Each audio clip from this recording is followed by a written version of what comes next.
Hi, I'm Paul Johnson with the Optimistic American. You know, the reason that we exist is to try and help rekindle the American spirit. There are big divisions that exist in the country, and many of those are exacerbated by the existing political system. We have a partisan system today that incentivizes candidates and politicians to put the interest of their party over the interest of their country. Now, today we have a couple of business leaders who are here to talk about why it is that business has now actually gotten on board looking for reforms in terms of things like ranked choice voting and open primaries. I think you're going to enjoy our two guests today, Chris Volk and Beau, both of whom in their own right are very accomplished business people who've been very successful. But they're here to talk about why it is that business is beginning to believe that we need to actually go through a reform if we hope to try and heal these divisions that we have in this country. Now, at the Optimistic American, we're here always to talk about hope. If you like our mission, push that subscribe button. It doesn't cost you anything, and it definitely helps us keep our mission moving forward. Now we'll go on with the show. Thanks for being here today.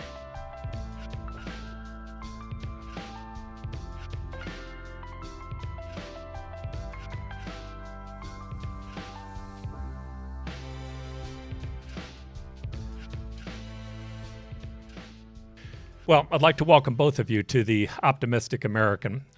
Today we're going to talk about, obviously, reforms that are going on in Arizona. We've kind of dedicated this season to talking about reforms that are going on throughout the United States to try to help heal the political divisions. But what I'm really interested in today, you both have been engaged in this effort, and that's somewhat of an anomaly because the business community usually isn't involved in these things. There's something happening. And trying to understand what that something is interesting to me. But clearly to me, one of the big issues is understanding how business fits into this and why business thinks there's an importance of reform. So if you could, why don't we just start by helping people understand your story in business, the challenges that you went through, and how you ended up here and being in support of some type of reform effort. We'll start here with Chris. Well, Paul, thanks for being here and allowing us to talk. I moved here in 1986 and started working for a real estate financial services company. And at some point in time, I suggested they should take it public. And so I led that. And we had a publicly traded company on the New York Stock Exchange for 7 years. And after we sold that, I would end up starting two more companies, and both of them would go on to be publicly traded. Altogether, I deploy somewhere in the neighborhood of $20 billion plus across middle market companies all over the United States to help them finance their real estate assets. And I did so in companies that all universally beat broader benchmarks for both real estate securities and even the S&P 500. And I did it with getting a slew of shareholders from Berkshire Hathaway to some of the best known names across international finance to help back us. And so Arizona's been a great place for me to build this with the folks that I've collaborated with and to have a family here. All right. So if you would, you've just written a book. What's that book about? So the book's called The Value Equation, and it's probably the first book written on how businesses create wealth. And if you look across the country and you look at millionaires, about 2/3 of them made their money in business or working for a business or owning stock in a business. And certainly universally across the Forbes 400 list of richest people in the country, every one of them made their money in business. And so the question is how? And so over the years, I created an equation, which is the value equation. It's 6 variables. It's pretty simple. And I ran our last company using it pretty extensively and would disclose it to investors. And I just came to the conclusion I should just write a book on it. And so I wrote a book to try to simplify business for people and show them how wealth is created and why people are rich and how they create that wealth. I definitely would like to read it. So here's a question I'm going to ask you before we move on to Beau. Oftentimes people think that people who are in business were born with wealth, end up keeping wealth and hold on to wealth. In my experience, it's quite different. In my experience, many of them come from nothing and they're able to build themselves into something. What's your experience with business people? Do they go through struggles? Do they go through challenges? Do they sometimes risk more than they should? What's your view of They go through amazing struggles. And I think that speaking for myself, at a certain point in time, I left my first company, and I had a choice. I could have taken a job with somebody else that was making a nice salary, or I could start my own business. And for some of us, it's just a bucket list item. You want to be able to look at your life and say, I could have started a company. I actually did do this, and it worked. And so I decided I'd rather make less money and do that than more money and work for somebody else. Mm-hmm. And thankfully, I made more money doing that. Yeah. So, well, I made that decision a long time ago, and there are many times I made less than if I exactly. worked for someone else. Right.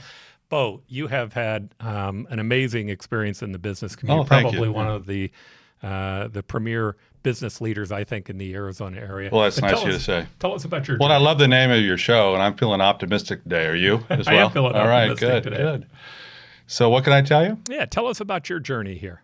Well, I'm a native Arizonan, so I Mhm. grew up in Arizona in the 60s and 70s when it was a much different place. And so I've been fortunate to be part of the dynamic growth of this state over those decades. And so it's been an exciting place to be in business and to raise a family and be involved in the community. I went to school in Colorado, and I worked in the advertising and media business for a number of years, and then came back to Phoenix, got involved with a family business, which was an advertising agency that had started in the 1960s, so way back, 1962, by the way. Did about a 5-year stint working with my father, then bought him out of the business and developed the business into what it is today. And it's we've increased the size of it by about 15 times since the day I bought it. But lots, like Chris says, lots of up and downs through that journey. It's not a straight line like this. It's a lot of peaks and valleys. And Ever any days you worried about whether you were going to make payroll? there were a lot of days where I didn't pay myself because I needed to make payroll, or waiting for a check to come in from a client to make sure that we could make our payroll. And so I think that's the biggest responsibility that a business owner feels, is for the people that have given their time and talents to that business to make it succeed, and you want to make sure that they're rewarded for that. Yeah, a huge sense of obligation. It really to them. is, Mhm. and that's probably the biggest stress and pressures you feel in a business, especially during tough times. When your line of credit is extended, and you got to make payroll, and that can be very harrowing. But you get through that, and the success of it all is very rewarding. All right, so I have a good excuse. I ran for office when I was 26 and I didn't know any better. Right. You ran for office. 60. I was 60. I should have known better, right? So what was, So yeah, what was happening? I've always been involved in politics, probably like you have as a young man, and I've always been very active in the political scene in Arizona on a national basis. In fact, one of my first job in high school was to work for Ronald Reagan. Wow. As a page at his convention in 1980 when he was nominated to be president, and then later served 2 very successful terms. And so he's kind of my political hero. So anyway, it was always sort of in me to want to try my hand at running for office. And I always felt if I had something to offer and I was called upon and I had the time to do the job right, that I would jump in. So I was literally called upon by the business community to run for Secretary of State in Arizona, which is the number 2 highest executive position in the state, and since right now is the lieutenant governor position. The business community, my friend Chris included, sort of urged me to run. They thought that somebody of my background would be good for that office. And I got involved in a very competitive Republican primary and a very difficult cycle, and ended up not being successful through that, but learned a lot in the process, and would do it again under the right circumstances. So let me just recap that race, and you can jump in and say, no, I think you're wrong. You ran against somebody who was way far out there in terms of conspiracy theories. And when he was done, while he won the primary, while he was able to capture a majority in the primary. Not a majority, a plurality. Plurality, Yeah, thank you. That's important, yes. Yeah. He ended up losing the general election. Yeah, and in a state that he shouldn't have lost the election. He lost by a landslide in a state that's, as you know, is very even. There actually is a Republican advantage in registration. There's no doubt in my mind. This is still it's not a purple state. It's a red state. It's a red, yeah. I was a registered Democrat. I'm an independent today, but just trying to call it fairly. I think to be fair, if Donald Trump weren't in the mix, this would be a red state. with him? Well, in the Donald mix? Trump actually, very unprecedented, endorsed several candidates in Arizona, including my opponent, in a primary, in a Republican primary, and that was enough in a four-way race where four of us running. That was enough to get him enough votes. I came in a close second, but didn't have the plurality in the end of the day. So he was nominated with, very small percentage of Republican primary voters endorsement, but then he made it to the general and got walloped. All right. So, and I think you're both emblematic of, again, what's going on in the business community. What I'm shocked by in this particular effort is how many people in the business community are starting to get engaged with it. Why? What's happening amongst Republicans in the political system that's starting to make them look for reform? Well, I don't think it's not just Republicans, because I'm not sure. Oh, My I know friend it's here not, is yes. a Republican, or maybe he was at one point. I'm registered Oh, today. you are now, because you wanted to vote for me. I wanted right? to vote for Okay. you, so I registered. But I think you're more of an independent-minded, individual. Yeah, but- and I'm sorry if I said Republicans. What I meant was what's happening amongst business people. Yeah. I didn't mean Republicans. What's happening amongst I business think people? business people. I mean, we're all in business. Have you ever persuaded anybody with contempt? No. No, it doesn't work, does it? That's not a good sales strategy. And that's what our political system is right now. It's two sides that have contempt for each other, and they spend all their time saying contemptible things about each other instead of figuring out how to get something done, like every businessman or woman has to do. You need consensus, and you need buy-in, and you need people to understand your point of view. You need mutual respect. And that's what makes business work, and in essence, what makes a good relationship work of any kind. Wouldn't you say, Chris? Yeah, but I would also say that it's not really even two sides that are being contemptible. It's narrow percentages of each side. So it's almost fringe people on both the right and the left that are controlling things. So in the primaries, those are the voters that turn out for the primaries, and they're a very small percentage of both sides.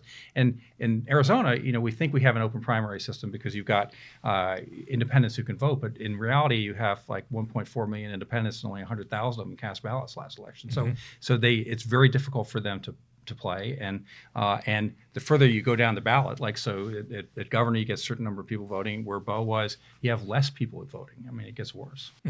Yeah, when you look at the numbers in a primary, about 70 to 80% of the public's registered to vote. Well, in the country, about 44% of the public's independent or other voter. In Arizona, it's about 37%. So, that leaves you with about 35% of the voters are Republican, about 32% in Arizona are Democrat. Exactly. All right, well, times that 30 by that 80, you start getting down to where you're about 25, 26% of the public that could vote are registered in one of the parties. But then turnouts are only 30%. Well, now you're talking about 8 or 9% of the public. And if you have a two-person race, you win with 4% of the voters, right? If you have a 3 or 4-person race, you can win with 2 or 3. Right. So what's happened is as these When you're primary. when you're primary, right? But now in the legislature, out of all but 9 seats, out of 90 seats, only 9 have competitive elections. So when you win your primary, you're done. In Congress, out of 435 seats, 400 of them aren't competitive. Only 35 are. So that means that 5-6% of the public's actually deciding for 85% of the country who's going to represent us. The thing that we're seeing is that in both of those parties, they're becoming more extreme. And at least in my experience, that is not in business's best interest. It just isn't. No, but I would argue with you. I'm not sure the parties, the people, the members of those parties are that extreme. I think there's a segment of those parties that are extreme, and they are in control of the apparatus. Right. So I'm a Republican, and I would not say I'm extreme. Part of that, No, and I would say, but they control it. yeah, I would say that first, if you look at the difference between people who vote in the primary and people who vote in the primary and the general, and you poll them, that they're dramatically different groups. I helped John McCain when he ran against J.D. Hayworth in the primary, and it was dramatic, the difference of how people would see things who would vote only in the general election, but that were Republicans versus only Republicans who were going to vote. Now, that doesn't mean that there weren't moderates that were voting in the primary. What it means is that the extremes were disproportionate when it got down and as to Chris that portion. pointed out, very few independents vote in the primaries because in Arizona, you have to request a Republican or a Democratic ballot. It's a complicated process. Most independents do not bother with it, so they're just left out and then left to choose between two lesser of two evils in November. Right.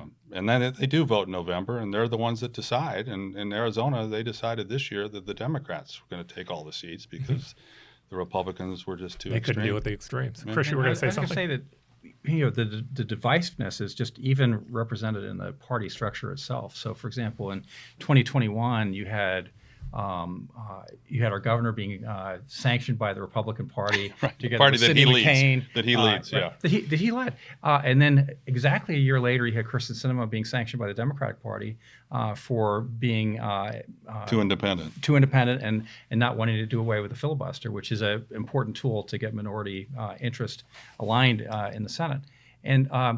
And so there's neither one of these parties are as big a tent as they say. They are less inclusive, and so you have the fringes sort of running it, and the parties themselves are pushing on the fringes as opposed to pushing towards the center. middle, right. And business guys like me and Beau, we're wanting solutions. You want to elect people that can think about it. I mean, it can't be that hard to think about solutions for immigration. It cannot be that hard to think about solutions for healthcare.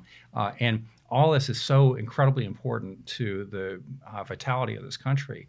And so you're looking for a way to make this better. I had Rusty Bowers on, and I also had the Republican Secretary of State, or Majority Leader in Alaska. Rusty obviously was the Majority Leader in Arizona.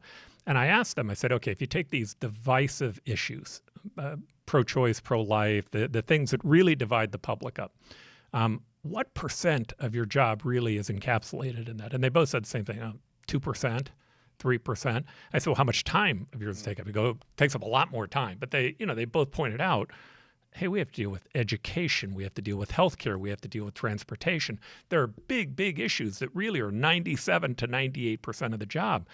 In those issues, they don't need the divisions. But both of them said what they've begun to see in leadership roles is that under the partisan system, the people who ended up being engaged did not even want them talking to people in the other party. They wanted no engagement from them. There was no desire to build consensus because they hated one another so much based upon the issues that were dividing us up. Yeah. So, yeah, it's untenable. So what I see that's happening is an interesting challenge is I had a pollster once, a national pollster, who made a comment to me. And again, I don't want to mention the pollster, but her comment was, I talked about how I wanted to go out in this campaign that I was involved with. It was a national campaign, and tried to promote an aspirational message. And the basic point that she gave back to me was, look, that's not what wins campaigns. Here's how you win campaigns. The first thing that we have to do, we have to take our base and terrify them about the other side. We have to make them almost paralyzed where they can't move, thinking about who the other side is. And then what we have to do is try to convince the people in the middle that they're more evil than us. Because when we go pacify that base, we're going to be moving to the left, right? But then to make certain that we can get back that center, we have to convince them that their side's more evil than ours. The lesser of two evils. It's the existing system is designed to promote that negativity. It's designed to, right? It's designed to create this division between us and to promote a very negative message. Now, that's been picked up now not just by political candidates and parties, but it's also been picked up, for that matter, by the news medias, right? They pick the left and the right, and they're doing everything they can to terrify the public about the other side, so you'll keep watching it. The downside to us as a country is, man, the public's getting a lot of negative messages from a lot of different sources. It's way disproportionate to what this place really is. I believe this is still the best place in the world to live at the greatest time to be alive. I agree with that. Yeah, but it's hard to see that. if you're watching television sure or is, listening to yeah, politics. Right. I mean, if I had advice for anyone, it would be to turn off 24-hour news, period. Yeah. Right. I mean, you could, because there's no such thing as 24-hour news. Somebody wants you to dial in, and the way they're going to do it is just make you angry. You know, I mean, and it could be on the left or the right, but they just want to just make you ticked off permanently, right? And make you afraid of the other side, that somehow they're demagogues. When in fact, really, all of us are working for the same thing. You know, I mean, the middle is super strong, and the level of disagreements across the country are far less than you would glean from listening to the media. All right, so you've been working very hard on a reform effort, and I Right. know that it's not completely formed yet. They haven't made up their mind exactly which direction they're going to go. But help the public understand the reform that you've been working on with the bipartisan group of Yeah, people. so there's a group of us in Arizona that formed a C3, which is a charitable organization, and it raised significant funds to kind of what I call do research and development on what Arizonans want as in terms of reform in our election system. And the two major aspects of that are emerging are, one, what we call open primaries, and primaries might not even be the right word for it anymore, but a preliminary round of an election that would traditionally be in the primary time, and then a ranked choice voting system in November. So let me explain. So the open primaries would be, say we hold them in August, like we typically do in Arizona, although I would argue that we should move it earlier. But August right now is when Republicans and Democrats choose who's going to be on the ballot in November. Notice I didn't say anything about independents because they're not even involved at that point. Right. So a Republican and a Democrat have to get so many signatures to get on a ballot, and say that's 10,000 or so for a statewide race. An independent needs to get 6 times that many. Now, does 60,000. Does that sound fair? No, it's not even. And they don't close. even get to participate until November, so nobody, they're not even talked about it. Yeah, but if they get 6 times more signatures, they can compete in November against the Republican and Democrats. So that's inherently unfair, I believe. In addition to it, those independents are helping pay for those primaries because they're government sponsored. The Primaries are paid for by everybody. by everybody. So everybody's tax dollars goes into paying for them, but 40 in Maricopa County, 40% of us are excluded. Are independents. They can't participate. So the solution there is in August, which is the traditional primary time. You have one ballot. All Republicans, all Democrats, all independents, all Green Party candidates, all whoever can qualify for the ballot with the same amount of signatures. There's one ballot in August, and you vote. Republicans, Democrats, Independents all get the same ballot. Independents get the ballots by mail if they've signed up for that, just like Republicans and Democrats do. So automatically you're engaging over a third more people in the process there. And it's a one vote, so you pick the one person you want, Republican, Democrat, or whoever. If there's 10 people on there, you pick the one. And then in November, it could be top 2, top 3, top 4, top 5. That's where the big debate is. But say it's the top 3, advance to November. So the top 3 vote getters, say 2 are Democrats, one's a Republican, or 2 are Republicans, one's a Democrat, or one's a Republican, one's a Democrat, one's an independent. However the chips may fall, those are the 3 top vote getters. They go into November, and then you make a choice. And you rank them. I like this person first, second, or third. The third place person, whoever gets the fewest first place votes, is eliminated at that point. And then it comes down to the next 2, and those votes are reallocated. The second choice of the person who's eliminated are reallocated, and then you have a winner, consensus winner. So that's called an instant runoff, and it doesn't require you to go back and vote because it's done instantly right there. You've ranked your choices, and a consensus candidate for each office is elected at that point. So that's the theory that's being tested. There's a very active group of business people and community leaders all across Arizona that are looking at this. Republicans, Democrats, Independents. And we'll see, we're looking to try to get it to the ballot in 2024, possibly, and let the citizens of Arizona decide if they'd like to do that. And we can talk about all the benefits of it, but that's the description of what it is. Chris, do you want to make a comment?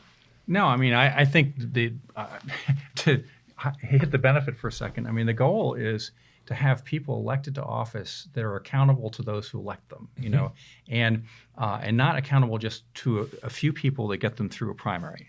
Exactly. And they need to be answerable to everybody, and the answerable to everybody part is big because the middle is so big, and so they're sent there to provide a solution. Today, you know, with each party demagoguing the other party so much that if they hit one of the third rails, they're going to get primaried. You know, so you're basically doing away with that risk. I mean, people are now free to actually work with one another and actually decide on something, and not worry about getting fired in the primary. No, by a handful of people. And so, you know, anybody who's in business or who's looking at things that you want the business to function, you need to have a group of people that are willing to work together and solve really big problems. And right now, that's not what we have. Yeah, I mean, could you imagine in business being in the position that they're in, right? There's no competition, really no possibility for competition. They don't really have to care what the public thinks. They have to make certain they get that gerrymandering right in their favor, which is why the gerrymandering is a big battle. This proposal, it doesn't matter if it's 2, 3, 4, or 5, gerrymandering becomes a lot less important if you have that open primary. All right, once you have an open primary, everybody's running. It just matters less what the district And if you're a Democrat like. elected from a heavily Democratic area, you can't just, you know, represent that group because you're responsible to all the voters in that area. Yeah, because you go appeal. You always have to those appeal. downs. Yeah, I mean, you're going to be left, right, or middle, or somewhere in between, and the electorate will decide what they want, right? Absolutely. Let the marketplace decide. Right now, where it's an artificial market where you've got two very bad products a lot of times that people just have to pick between two evils, and that's just not working. What Kathleen Gale in her book Political Industry calls the duopoly. It's a spin-off of the monopoly. So let's talk about the benefits for a moment. So for me, let's parse these apart. Let's start with the open primary. Me personally, I think 80% of the benefit comes from opening up that primary. I think that's overwhelmingly the single biggest change. Releasing the independent, letting independents have a voice. Participate. People, if you end up helping pay for it, you have a right to vote in it. We're disenfranchising voters. I mean, without an open primary, you have a third of the voters that are basically cut out. And to me, the other benefit of that is that all of a sudden, when people are running, they start to know, well, wait a minute, one person, you know, if you take the existing primaries today, people will say, okay, who can go the hardest to the left in the Democratic primary and who can go the hardest to the right in the Republican primary. But in that open election, all of a sudden, if you go far left, somebody else can say, well, I'm going to go center left, right? And by going center left, maybe the center right people say, well, I'd rather vote for that person over the person who's on the far left, right? But you may also have Republicans in there who go, well, I'm going to go just center right. So the competition begins to become more clear, and people all of a sudden, everybody has a right to have a voice. Now, where it gets interesting is, what do you do after that? We know how a top two works. 70% of all the cities in the United States have a top two election. Every city in Arizona, except for Tucson, has a top two, meaning they all have an open primary, and then they go to a top two. Right. To create an argument for them, I'd create two arguments for this. One is, if you look at polling across the country, the top two ends up polling at a very high rate, meaning the legislature and Congress, about 20% of the public supports them. They've got about a 70 to 80% of the general public who thinks they're not doing a good job. Cities that are nonpartisan top two, they poll in about the 50s. But if you go back to a city, if you get rid of the partisan system or nonpartisan system and you move back to a traditional election, they move right to where the legislature is. So from a polling standpoint, we know that it works. And it's also simple and easy to understand just because we can point to it. That's the benefit to me of top two. Top five, the benefit is you have a lot of people running in that runoff election and people get to rank them.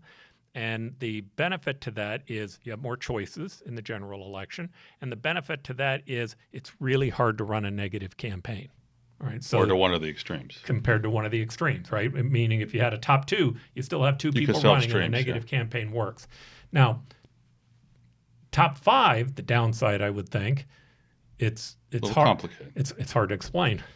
right? That's the challenge. Because you have a series of runoffs. Right, and I think that the answer is more than 2. I mean, what's the right answer? I couldn't say, but 2's not enough. I mean, in this case, in the last gubernatorial election, Kari Lake won the primary, but again with a plurality. She didn't have a majority, you know, and so it's a problem. Even if you have somebody getting into a general election, they don't even have a majority. I mean, how fair is that, right? I mean, They don't even have a majority of their own party. They don't have a minority of their party. Correct.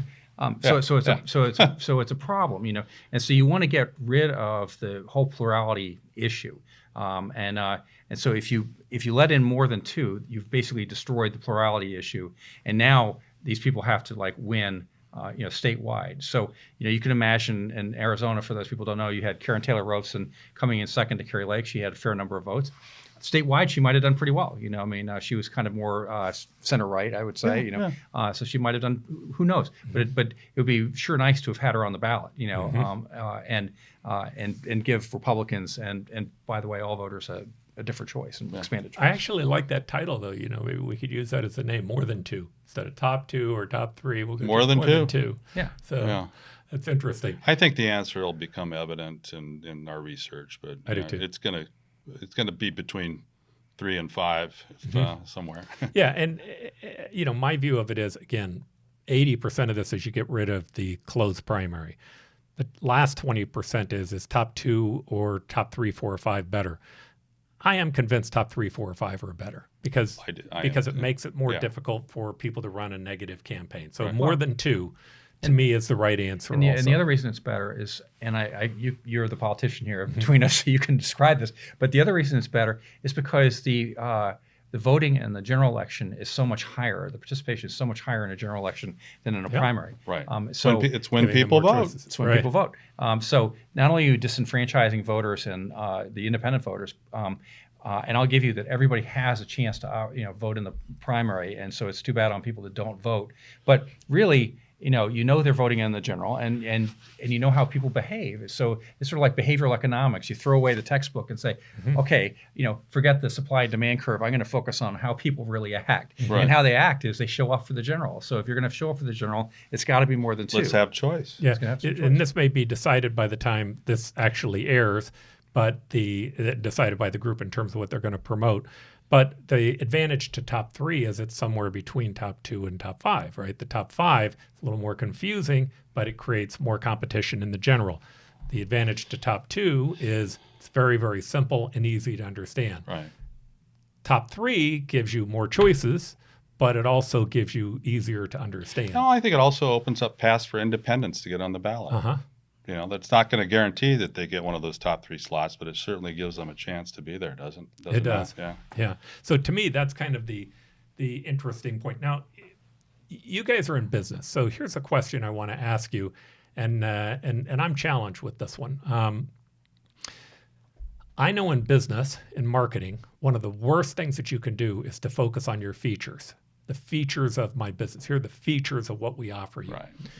You want to talk about what's the consumer's benefit, right. The people who are buying the product. I learned that from people like you. Yeah, you're selling the benefits, never the features. That's right. Always. What features just back up their rational reason for buying. We would say that every consumer has got "What's in it for me" written on their forehead. And that's what you're doing. So that's the question I want to ask you. What are the features on this, in your opinions, and what's the consumer benefit? Well, the features are obviously it's an instant runoff, and one of the benefits of an instant runoff is you don't go through the enduring actual runoff. So a lot of times you'll have these situations in certain states in the country where you have to have another a election. majority, and you got to go through another election and more money and more people sniping at one another. So here, what you've got is basically one election. It goes through an instant runoff, and that's a distinctive feature. The benefit is, hey, it's one election. I don't have to go back and vote again the second time. People are going to have to drum me out to the polling booth and do this.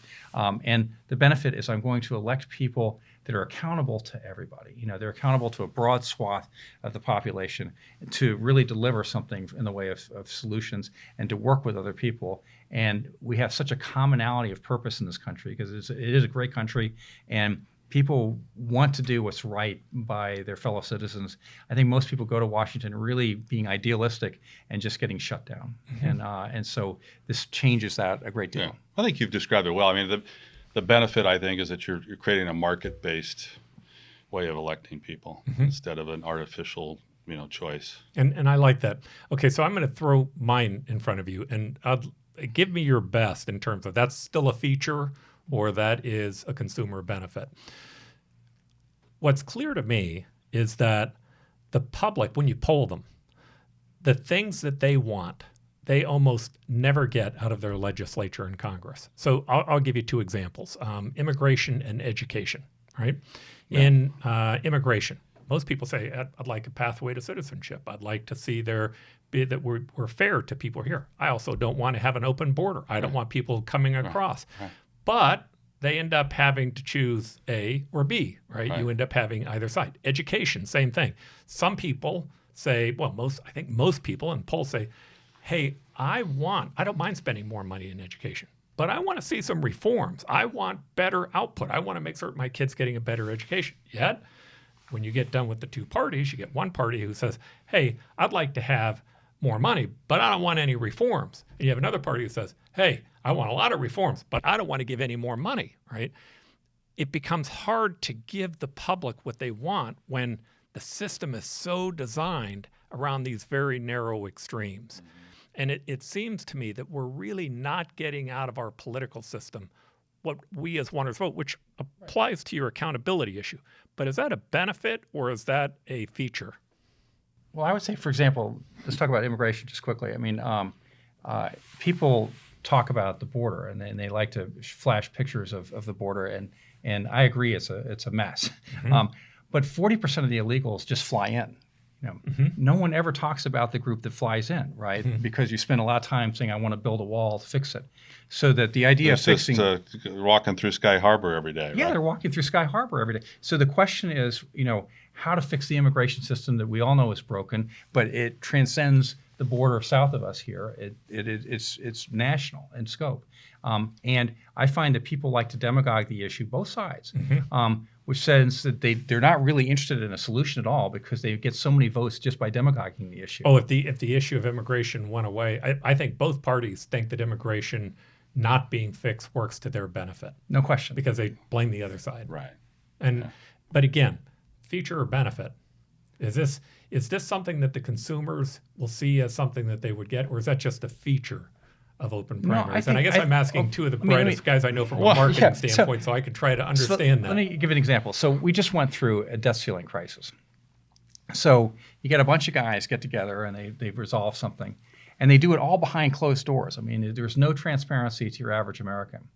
When the Tax Cuts and Jobs Act was passed early on in the Trump administration, there were no real hearings about any of this. No one talked about, really, does the United States have the highest corporate tax rate in the world or not? I mean, I could read different sides to this. I mean, I'm a business guy. I mean, I spent a lot of time You've analyzed that. Yeah. I've analyzed it. And because in this country, you get so many tax breaks and credits, so you got to include that. It's not just the marginal tax rate. But there were no hearings on this, none. So we talk about the Senate being the world's most deliberative body, and yet you find that people actually do not deliberate. Certainly not an open, and there's no transparency on this at all. This really has to stop. I mean, this is not what you would do in a business ever, And you had more hearings on the Wells Fargo banking scandal, okay, or on any other scandals that people want to talk about, than you did on tax legislation, which is a huge piece of our economy, and so. This is the kind of thing that is a benefit. People want to see this. I mean, they want a solution and they want rational dialogue. Yeah, I think the point that you're on, which is so true, what we watch in Congress is the things that they deliberate on are the things that are designed to hurt the other party. That's what they deliberate on. They'll spend a lot of time talking about things that hurt the other party. Precisely. But they don't spend a lot of time talking about the actual policies that affect us. Right. I mean, I personally think that the corporate tax rate should have been lowered. Should have been lowered as far as it was. Well, I don't know. I will never know that because there were never any hearings. Right. Well, I think it's the whole discussion here is about the benefit of common sense government and people working something out and coming to a consensus. That's what democracy is based on, right? And right now, the system does not is not conducive to that. And there's nothing in the Constitution says we got to have two parties, a Republican and a Democratic Party, to be a democracy. There's nothing that says that. So I don't think we ought to be afraid of reform. We've had reforms in this country and electoral reforms all through our history.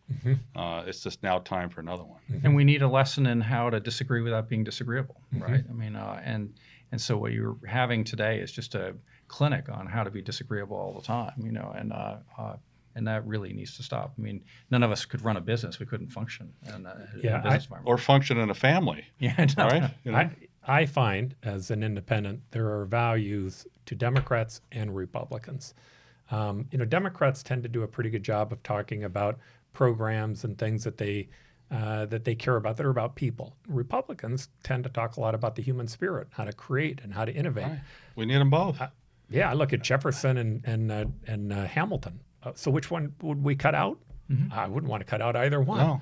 No. There's a benefit. They to didn't both. agree on that much, but they could come to they could come to an understanding, right? And there's a benefit to all of us having them come together. And so maybe, not certain, but maybe the biggest benefit that we're getting out of this is it's to try to heal the divisions that exist in this country so we can govern. Right.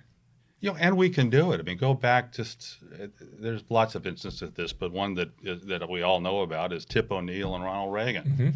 Couldn't be further apart ideologically. But they were both leaders in the country, and they knew that there were problems that needed to be solved, and they figured it out and came to an acceptable solution that the country wanted.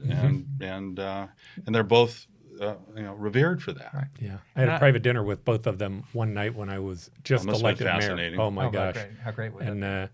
And I actually really admired Ronald Reagan, but he definitely loved Tip O'Neill, and Tip O'Neill loved him. It was a fascinating conversation. But the thing that he said to me that always will stick out to me was at the end of the meeting, I asked like two questions, and my last question was, what's the most important thing I can do as mayor that you would tell me that I should focus on? He goes, oh, that's not hard. He says, focus on hope. He says people are getting a lot of negative messages about what's happening. He says they need to believe. That's right. And the title of your program, optimism. I mean, Ronald Reagan sold optimism. He definitely did. Well, guys, thank you very much. By the way, so if somebody wants to get in contact with the organization, what would they Google? How would they get? Right now, the website is savedemocracyaz.com. Savedemocracyaz.com. You can find out all about what our activities are, and stay tuned. Okay. All right. Thanks again, gentlemen. I appreciate you being here today. Thanks. Oh, it was a pleasure. Thanks. Great. Thank you so much. To our guests, I hope you enjoyed this edition of The Optimistic American as part of this season where we're talking about the divisions in America and what we can do to try and help reform our government. Now, if you like what we're doing at The Optimistic American, go ahead and become a premium member by going to optamerican.com/premium. Become one of our Patriot members and become part of the community that helps us really try to reform America and re-implement some hope back into our system. Last, in our description of this video, you'll find a link to Chris Volk's book. It's a good book and it's definitely worth the read. You can also go to savedemocracyaz.com if you're more interested in the Arizona effort. And last, I'd really like to thank you for being a part of the show. We enjoy having you as our guest, and we hope to see you in future episodes. Thanks for joining the Optimistic American Show. Now help us grow by subscribing to our channel. If you enjoyed the episode, please leave a like and a comment. There is so much more that we have planned. We can't wait for you to embark upon this journey with us.